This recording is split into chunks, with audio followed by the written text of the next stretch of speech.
open the staff hearing officer meeting of October 19th, 2022. We will start with preliminary matters. Any requests for continuances, withdrawals, postponements, or addition of X agenda items. I do not have any at this time. So moving on to item B is announcement and appeals. There are no appeals today, but I do have an announcement for 1215 Del Mar Avenue. This is PLN 2022-00222 to allow the proposed development in the non-appealable jurisdiction of the city's coastal zone. And this project consists of a proposal to convert an existing 400 square foot garage into an junior accessory dwelling unit. The 6,007 square foot lot's located at the corner of Del Mar Avenue and Las Ondas and is currently developed with a 2,089 square foot two-story single unit residence, which is proposed to remain. The project proposes 2 replacement parking spaces in the driveway. And just clarification for any members of the public, this is just an announcement. This is when development proposes the addition of an accessory dwelling unit to an existing single family residence. It is reviewed by me, the staff hearing officer. This particular, I can accept written correspondence, but there is no public hearing. So this is just an announcement today of my decision. And I've read the staff report and visited the site and can go ahead and agree with staff and make the findings that this project can receive a coastal development permit for the junior accessory dwelling unit and following all the conditions that apply. I do want to acknowledge that I received written correspondence from Elizabeth and Richard Wolf and Elizabeth Young. And again, this is the final action of the city, and so that's just if there are any other questions, that is it. It's a little bit different than our other projects. Moving on to item C, comments from members of the public pertaining to items not on the agenda. I'd like to go ahead and open up public comment. If anybody wishes to speak to items not on today's agenda. And Jillian, did we receive any public written correspondence? Thank you. We did not receive any general public comments, and we do not have any speaker slips, and there are no attendees in the Zoom, so I'll bring it back to the show. Okay, thank you so much. So that closes public comment for items not on the agenda. And now we're going to go to item A, is 3102 State Street. This is a 14,810 square foot site. It's currently developed with a vacant 2,130 net square foot commercial building. The proposed tenant improvement involves renovating the existing building, including removal of 255 square feet from the mezzanine level, expanding the outdoor dining area in the front of the building, providing the required automobile and bicycle parking and access, and installing new landscaping and irrigation. The project would eliminate 2 existing driveways and narrow 1 driveway to one-way exiting. The discretionary applications under the jurisdiction of the staff hearing officer required for this project are a front setback modification to allow 2 parking spaces to partially encroach into the required 10-foot setback from State Street, and a front setback to allow 1 parking space to partially encroach into the required 10-foot setback from Cayo Palo, Colorado. And okay, we have Mr. Bauman here, who is the assigned case planner, who's going to walk us through a presentation, and then we can open it up to the applicant and public comment. Thank you. Okay, thank you, Ms. Kukunda. I think that was a pretty thorough project description. So this site is located at the corner of State and Cayo Palo, Colorado. And yeah, you can just snooze that. Don't hit restart. That could, or you might be able to X out of that too. Okay. Well.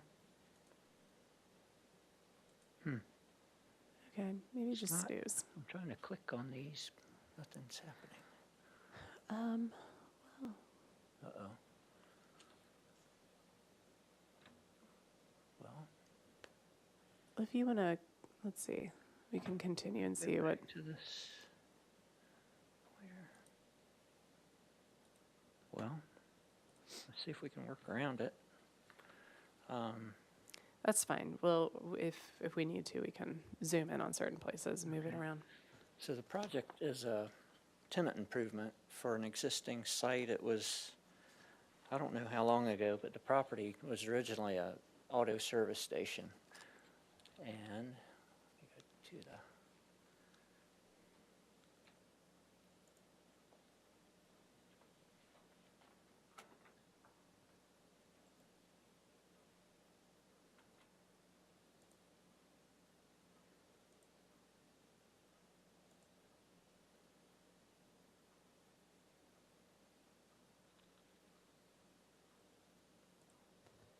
Mr. Baumann, how about, we're going to take a 5-minute recess, and let's try to figure this out. Give me just a minute.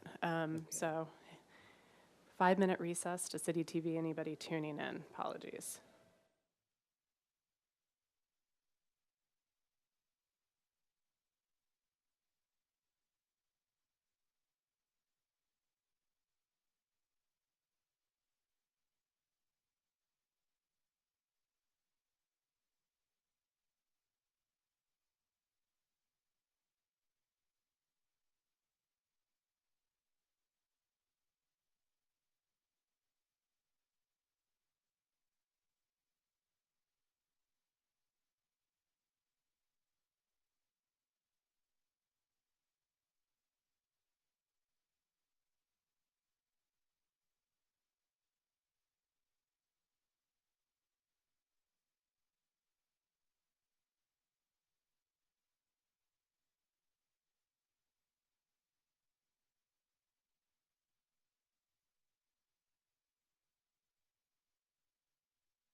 staff hearing officer meeting of October 19th, and we are on item A, 3102 State Street. And Mr. Bowen was just about ready to start the staff presentation.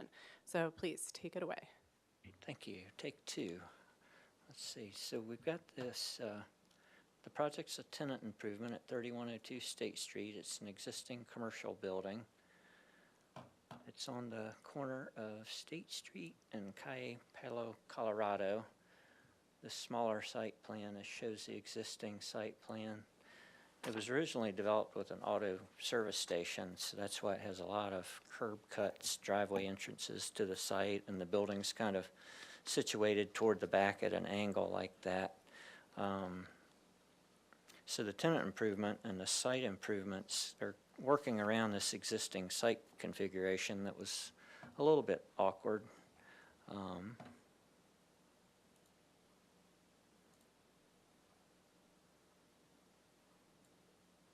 So here's the proposed site plan. The tenant improvement includes renovating the existing building, expanding the outdoor dining area in front of the building, providing the required automobile and bicycle parking and site access, and installing new landscaping and irrigation. And Public Works, Transportation they wanted to eliminate the driveways near the corner intersection because trying to turn into a driveway next to a street corner can be awkward. And they didn't want eastbound traffic on State Street to try to turn left into the site. So that driveway was only allowed to be an exit driveway on the State Street side. So if you were coming from the west down State Street, you would turn left into Calle Palo, Colorado, and then turn left into the site that way. So that's kind of the parking configuration and site layout. So the project was really designed to accommodate the outdoor dining and still fit in the driveway and all the required parking spaces. The project does meet the parking requirement. But it results in a site layout with 3 parking spaces that encroach partially. This one on Calle Palo, Colorado is mostly in the setback. And then the front ends of these 2 encroach a little bit. Significantly, the project is in the upper State Street area zoning overlay that has the 10-foot front setback requirements. Normally, a commercial property wouldn't have a front setback required. So this is because of the upper State Street overlay zone. And the purpose of that zone was to control non-residential floor area and related traffic in the upper State Street area, and also intended to maintain and enhance the character of upper State Street.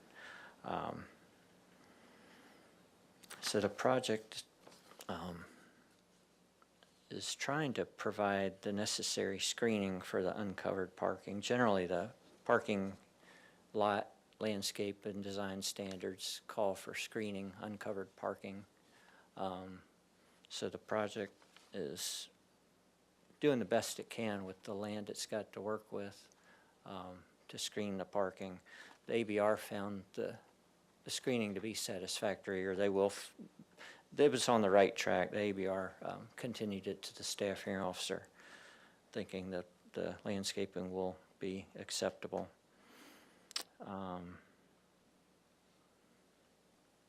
So given what the project's trying to do, and it's a vast improvement over the existing condition with very little landscaping on the site, staff can support the request for these front setback encroachments of the parking spaces. And also the parking, I was looking at the pattern of development along State Street, and with regard to uncovered parking along State Street, there's really no pattern of development. There's some lots comply, and some lots have parking spaces right at the back of the sidewalk with no landscaping at all, and there's everything in between. Some have smaller planters, small walls, so it's just very variable. And this project, relative to many others, would end up being an attractive parking lot design.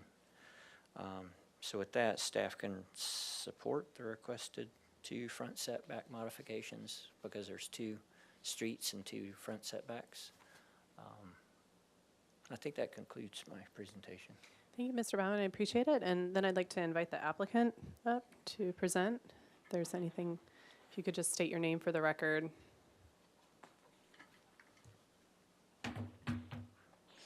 Hi, I'm Lauren Ballantyne, and I'm the project manager for this project for Sherry and Associates Architects. Thank you, Tony, for a very thorough presentation. I think he did a really good job of kind of explaining our objectives and the site's constraints, as well as the conversations we had with the transportation department in regards to their preferences for removing the driveway envelopes at the corner of State and Calle Palo, Colorado. I think one thing that might be helpful is just to, we don't have, I thought we might had the photo pages pulled up.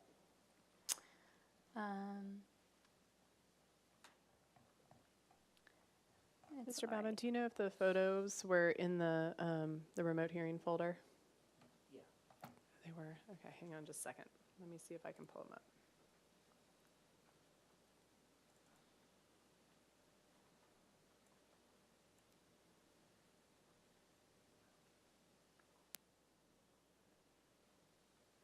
Looks like I have the staff report, 2 staff reports. I don't see any photos. Photos? It's okay. Well, I think you can, But I am familiar with the site. you're so, familiar with the yes, site. And if the you- photo pages just had a few photos of the adjacent properties, which also showed, like Tony described, some of the parking nearby is just right at the street frontage. And as you can tell by the site plan, there's not a lot going on, especially in terms of landscaping. We have a very small landscape strip here with 1 palm tree. And then this is the existing landscaping. So all of the green that we're providing does a lot to really shield the existing pavement and parking area and makes just a huge improvement. We also believe that the modification is a reasonable request because it's really a minor encroachment. I mean, this car doesn't actually even encroach at all into the setback. It's really only the front end of this space here. And then space number 2 is the primary concern, which is on a side street as well and not visible really from State Street, especially once we get our landscaping in here. So I think that's really all that I have to add to the presentation. Great, thank you, Ms. Valentine.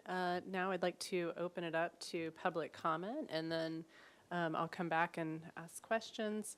So if anybody wishes to make a public comment, if you're in the audience, you can submit a speaker slip or just come on up. And if you're participating by Zoom, you can raise your hand with the instructions on the screen.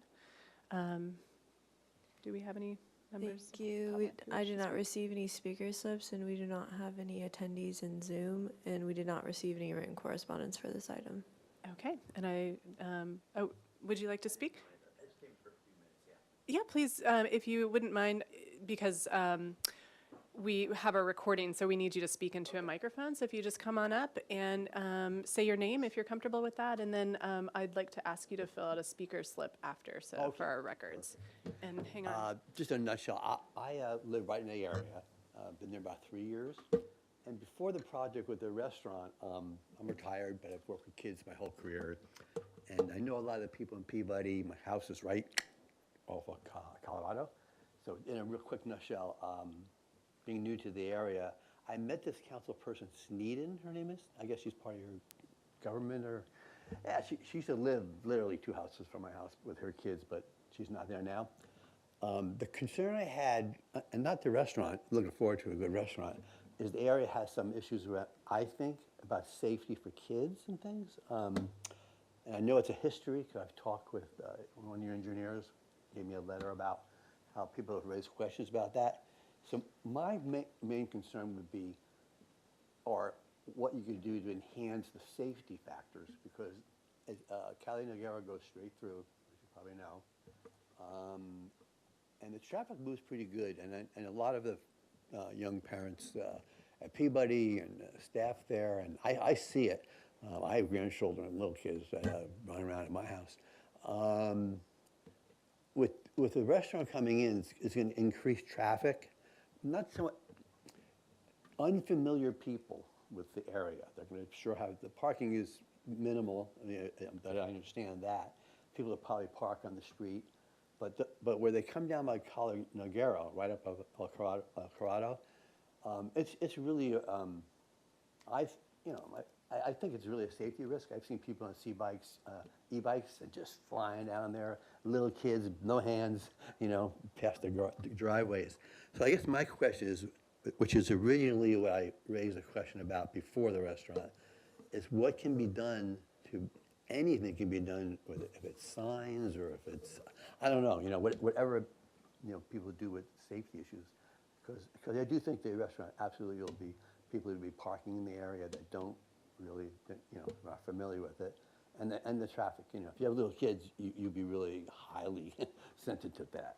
It's already, that way. So that's my main concern, but it was going on way before the restaurant. I mean, that was like I said, it could be a plus for the neighborhood of a restaurant, but in the parking, I don't follow this stuff that well, but the spaces you're talking about on El Colorado, I assume those are on the site, that way, because that's where you see a lot of kids and stuff. Okay, great. Yeah.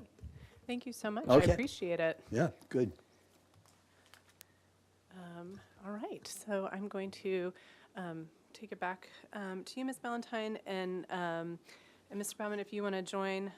So I did have a couple of questions, and I'm just curious because I feel like this project had to have probably quite a bit of transportation planning review in order to find something that was workable. So did you all ever look at other alternatives, or kind of how did you get here with transportation staff? Yeah, we actually did a pre-application review with transportation before we proceeded with the project because I knew that was going to be a critical component to this site. Speaking to the public comment, the safety is really paramount to like their concerns, which is why we had to close off the corner envelopes. If you could point that out on screen too for anyone joining. Currently there are 4 driveway envelopes that exist, these 2 here, and then the 2 on State Street. And so we had a few different variations, some of which utilized these envelopes. And that was one of the main things that they wanted us to remove right away. Because of how close it is to the corner, the safety of oncoming traffic and visibility was, and the way that it would cause congestion was a huge concern for them. So when we removed those 2, we had options of maybe bringing people into the private alleyway as well. We looked at ways to fit spaces there. And because the angle of the existing structure is so extreme and just takes up so much space, we had a lot of constrictions with the maneuvering requirements. Because there are a lot of children in this area, my daughter goes to Peabody, and the owners of this restaurant have 2 kids that also go there.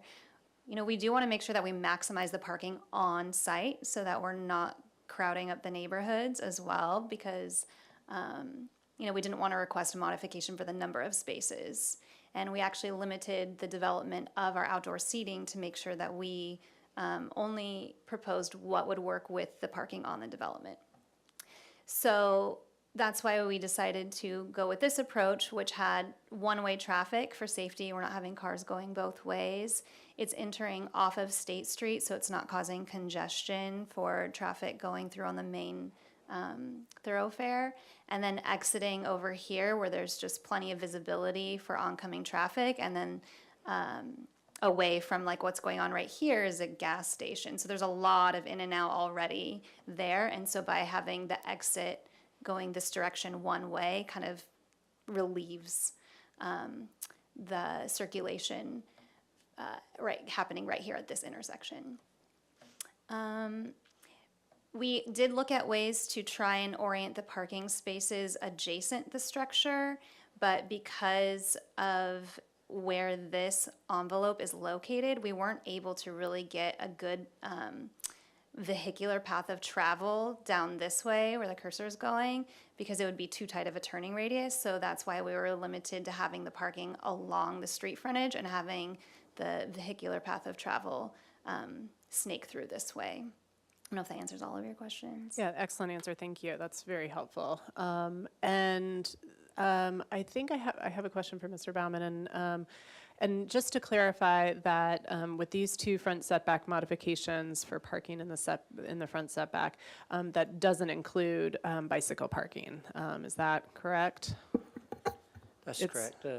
The Upper State Street setback requirement specifically allows, or the parking code allows bicycle parking for non-residential uses to be located in front setbacks generally. Okay. So the parking is allowed, the bicycle parking is allowed to be in the front setback. Okay. Thank you. We are also studying. Oh, I'm sorry. Do you mind speaking into the mic?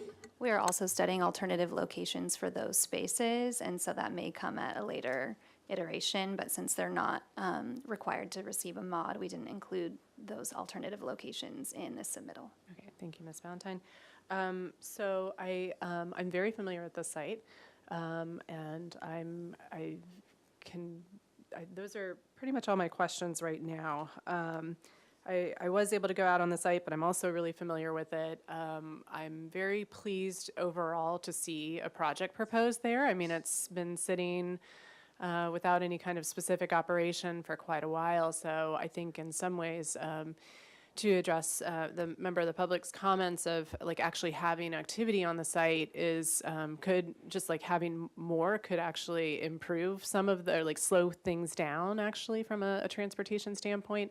I think a couple things. I really appreciate the applicant reaching out and doing the pre-application to kind of understand some of the major issues and working those out with transportation so that you could even, by the time you submit a formal application, that it's much more fleshed out and a lot of thought went into it.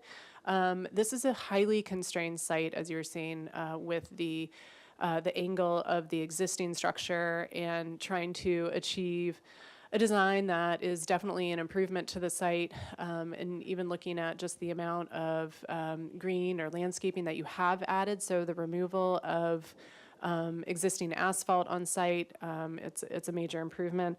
I look at the parking, understanding that this site is constrained the fact that it has two front setbacks, so you have to have two specific modifications, and the impacts to those two parking spaces in the front setback are very minor. I mean, it's not.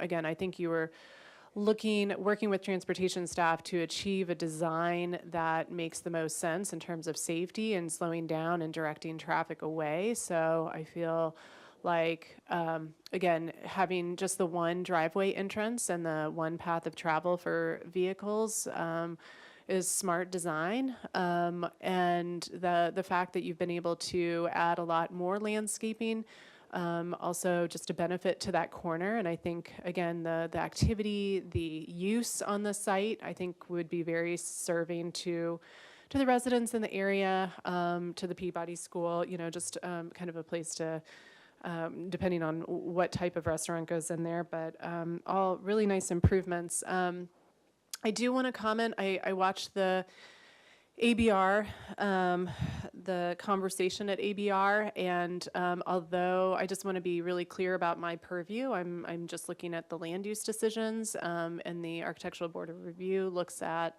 the design aesthetics, they're looking at landscaping, and I find that the bike parking, this is just a comment, but the bike parking where it's currently located seems a little bit awkward to me, especially if you are parking your bike and then the path of least resistance would be through through those parking spaces in between cars. And so I can imagine any plants in between the bike parking and those parking spaces would get trampled. So I think that it might, I appreciate hearing, Ms. Ballantyne, that you're exploring alternative options. And I know that transportation staff might have to look at that, but whether it's breaking it up or having it closer to the seating, I know this is a tight squeeze, but those are just my comments for staff to perhaps pass on to ABR as well in their consideration and again, as you continue to work through.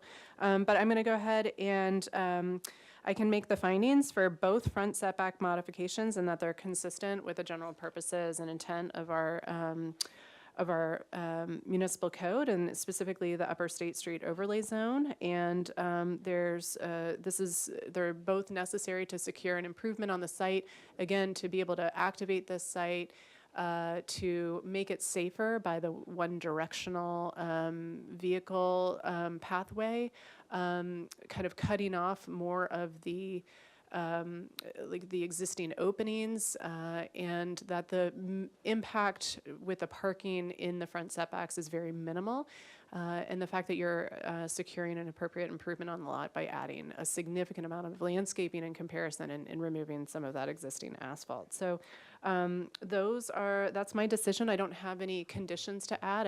Again, I'd like my comments to be passed on for the design considerations of the bike parking, but there's no mandate. That's a separate issue.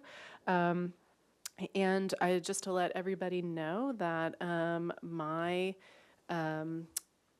my decision is appealable. There's a 10-day window to appeal this decision, and within that same time frame, any member of the Planning Commission could also pull my decision to be reviewed by the full commission. So with that, thank you very much for an excellent project. I wish you luck moving on to ABR. Thank you. Thank you. Okay, and next up, we have, let's see here. We have 2409 Medcliff Road. And this is a 7,000 square foot site. It's currently developed with an existing 2-story single unit residence with an attached 2-car garage and detached shed. The proposed development involves construction of a new 609 square foot attached accessory dwelling unit above the garage and the permitting of existing paving on the site. There are 2 discretionary applications under the jurisdiction of the staff hearing officer. One is for a parking modification to allow one uncovered parking space for the primary residential unit. And then the second one is a coastal development permit to allow the proposed development in the appealable jurisdiction of the city's coastal zone. And again, this is just for procedurally, I will first make a decision on the modification request for parking modification, and then I will follow with my decision I'll announce my decision for the coastal development permit. So that is all written in the agenda and in the staff report explaining the rationale. But I can go ahead and hand it over to Ms. Arciniega, who's going to be walking us through the staff report and the project, and then I'll invite the applicant up. Good morning, Ms. Kokinda and members of the public. My name is Megan Arciniega. I'm the project planner on this accessory dwelling unit application at 2409 Medcliff Road and the associated parking modification request. So as Ms. Kokinda indicated, the accessory dwelling unit does not require a public hearing. It is allowed with the Coastal Commission requires that we have a no public hearing requirement for it. However, the project requires a parking modification that we'll be looking at today. So Medcliff Road is near the mesa between the Douglas Family Preserve near 1,000 Steps. So it's actually in an area of our local coastal plan of being having required parking for the accessory dwelling unit because it's in an area where parking is required for public access to 1,000 Steps and the Douglas Family Preserve. So different than most projects, the accessory dwelling unit needs a parking space in addition to the parking for the primary residence. If the project had been proposing to replace the garage with an accessory dwelling unit, then the parking space for that accessory dwelling unit could have been provided in the driveway. Instead, the applicant's choosing to build the accessory dwelling unit above the garage and maintain the existing two-car garage. What that results in is a need to provide a third parking space somewhere on site. There were two options. They could either provide the parking space in the front, in the driveway, which would require two modifications, uncovered parking space and front setback modification, or an interior to the site, which just requires a parking modification for uncovered parking. The simpler of the two choices was to provide it on site. The property is already developed with a pull-through garage and a vehicle-sized garage door opening and paved area. So it lent itself to just being a pull-through spot. The Transportation Division looked at the project, and one of their requirements is that tandem parking spaces be assigned to the same residential unit because of the coordination required to move your car and access the front car. So they required that the two tandem spaces be designated to the same unit, so those would be designated to the primary residence, and then the second space inside the garage would be for the accessory dwelling unit. So with that, the applicant has requested the third space be in interior to the lot because it would be uncovered. It doesn't meet standard parking requirements. Therefore, they're requesting the parking modification to allow one uncovered space on the site. That is the request that's under your jurisdiction today for the modification. And that concludes staff's presentation.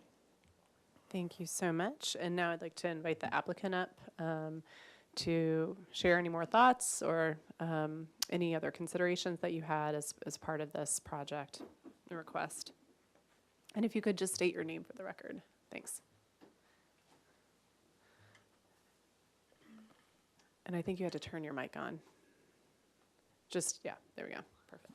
Good morning. My name is Sean Foster. I'm the project architect for this ADU proposal. And I think Ms. Arciniega gave a pretty thorough description of the parking constraints that were set upon us. Part of the design intent here was to tread lightly on the site. So with the exception of the dedicated stair access to the ADU, there's really no new footprint touching at the ground, so minimizing ground disturbance was part of what we were trying to do here. And that's kind of where we had some back and forth discussions about the best way to approach the parking. And since we happen to have this existing pull-through garage door, it seemed like a logical way to appease all the parties is to propose that tandem parking with the pull-through unit.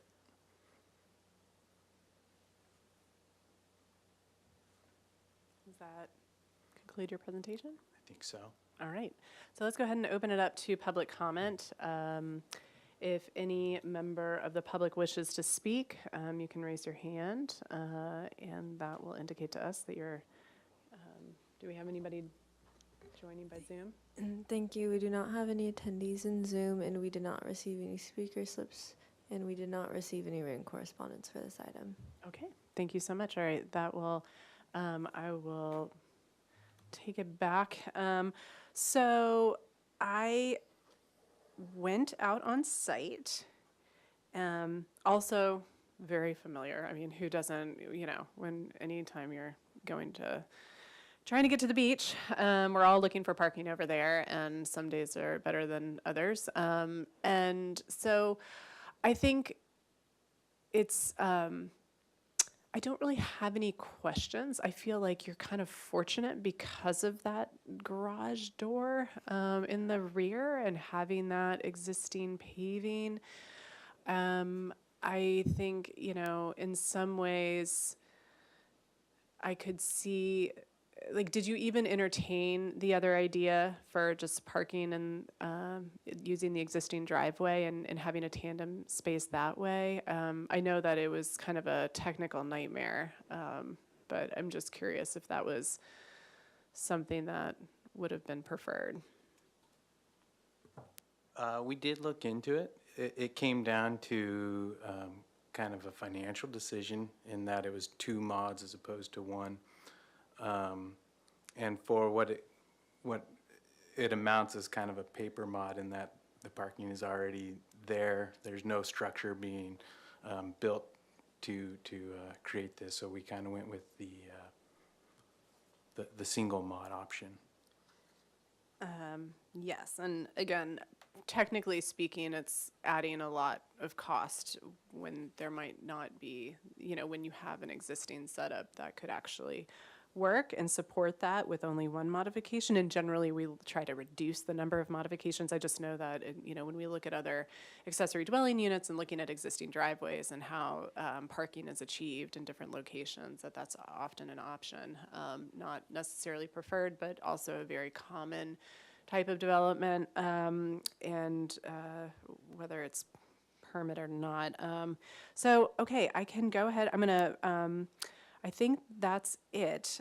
This is a fairly straightforward project, and I didn't receive any public comment on it. I don't think that this is a super controversial particular issue, and I think if anything, there's relief to neighbors to understand that there is parking on site for both the primary unit and the accessory dwelling unit. So that's really critical that as part of our this particular area that parking has to be provided. So again, just for the record, that this project provides all of that. So that's a benefit, and kind of just a checking off of the list, perhaps.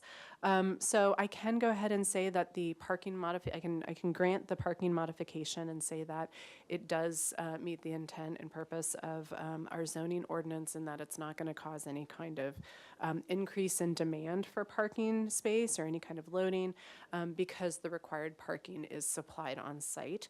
And it's just the fact that it wouldn't be covered. And again, with accessory dwelling units across the city, that's pretty standard. And the fact that it's interior to the site, it's really not necessarily an eyesore from the surrounding neighbors. So it's really, that's my decision on the parking modification. I do want to acknowledge that there is a 10-day appeal process. If you wouldn't mind flipping to the screen. So for the parking modification, there is a 10-day appeal process. If anybody disagrees with me or has something else to say, that they can appeal the project, and that similarly, any one member of the Planning Commission could pull the decision and have it be reviewed. And then if we go back to the part 2 is the coastal development permit. So similarly, this accessory dwelling unit is consistent with the policies of the California Coastal Act and does not have any significant or adverse effects to coastal resources. So I agree with staff's findings that are in the staff report, and that it's also applicable. It meets all of our other municipal code and guidelines, and that, again, this is able to achieve an accessory dwelling unit on site, which is a benefit to the community. And as I agree to this with all of the conditions that are drafted in the staff report. And so that is my decision. And with the coastal development permit, again, it's just a reminder that this is just an announcement. This is my final action from the city, and that is not part of the specific hearing. So that's my decision, and I want to thank everybody, and we can go ahead and adjourn the meeting for October 19th. Thank you.